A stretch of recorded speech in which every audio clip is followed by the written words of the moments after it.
Welcome to the Prophecy Club. Our topic today is I have insider information from, I think, 3 different people. And essentially what they're saying is that there's about to be massive repossessions all across America. Cars, houses, businesses, worse than what happened in 1929. And if you think about their goal and you think about what the World Economic Forum has said, that you'll own nothing and you'll be happy. How are they going to get it? Well, I think now the plan has been revealed to us. Insider information, massive repossessions of cars and homes and businesses. So this came to me, as you can see the date up here. That is today, this morning. This is just a few hours ago from when I'm recording this. And of course, he asked me not to use his name. I watched your show this morning, as I do every morning. I thought you'd be interested to know that I had dinner with a future U.S. ambassador last week. The change in banking is bigger than you think. So what I said in the last program, he's saying it's bigger, it's worse than that. He says by the end of 2025, there will only be 5 banks in the United States. I'll read that again. By the end of 2025, there will only be 5 banks in the United States. Wells Fargo, Bank of America, Morgan Chase for sure. The other slots are likely to be U.S. Bank and Citibank.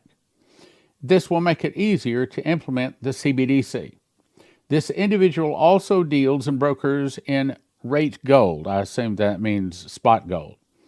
And says everyone should have some on hand, but more importantly, should invest in as much food and water as possible.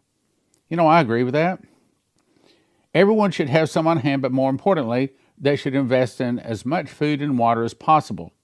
You can't eat gold, and food may have even better or higher barter value if you stay out of the system.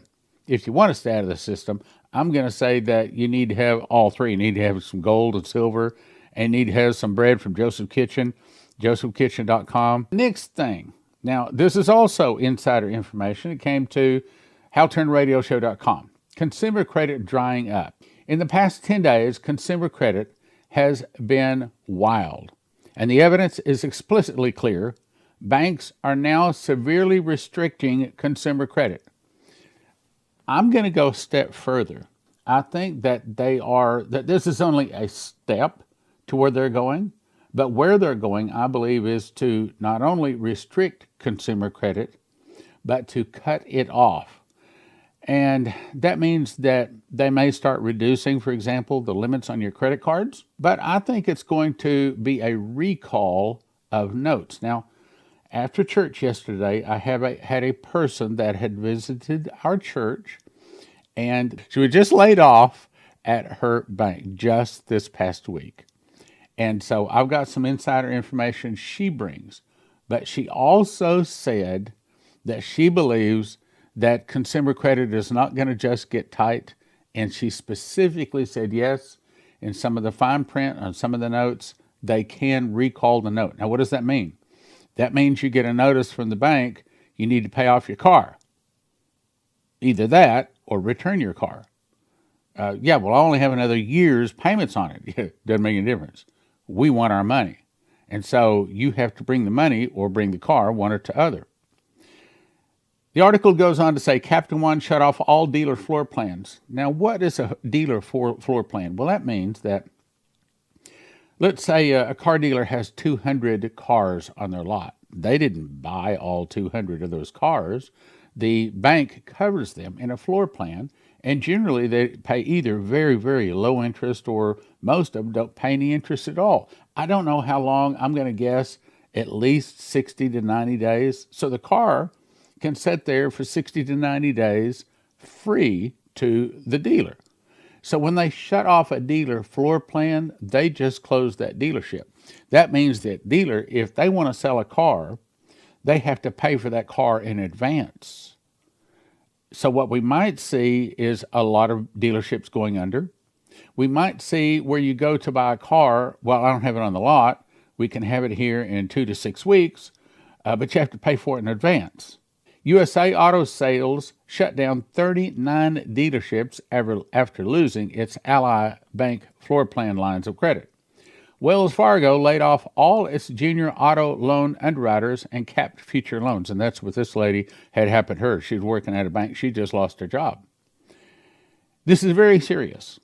This is real doom economically. Cars are one of the main pillars of the U.S. economy. That's right. Repos are rising as people can't pay their high loan payments. Here's the way that happens. Okay, so the feds raise the interest rate. Well, it doesn't have anything to do with me. Well, yes, it does. Because if it costs more to get a home loan, let's take for example, then that means all of the people having to do with building houses have to charge more. If they have to charge more, then they have to turn around, and that means they have to pay more for the gasoline, more for the diesel, more for all the materials, everything else. So everything starts going up. Now, if your income doesn't go up, then that means your expenses did go up above your income. See, so simply by the feds raising the rates they're charging for their interest, it makes everything get more expensive. With banks cutting off auto credit, it isn't just car dealerships that will feel the pinch. Manufacturers will too, of course, but those manufacturers contract out parts manufacturing to hundreds of smaller businesses nationwide, no, worldwide. All those smaller businesses will see orders dry up. The auto sales and manufacturing sector in the U.S. accounts for over 5 million employees, means that we could be looking at some 5 million people laid off. Now, I'm about to talk about that. I'm bringing some real startling information today. The ripple effect of credit withdrawal will affect the much wider economy and will do it very fast.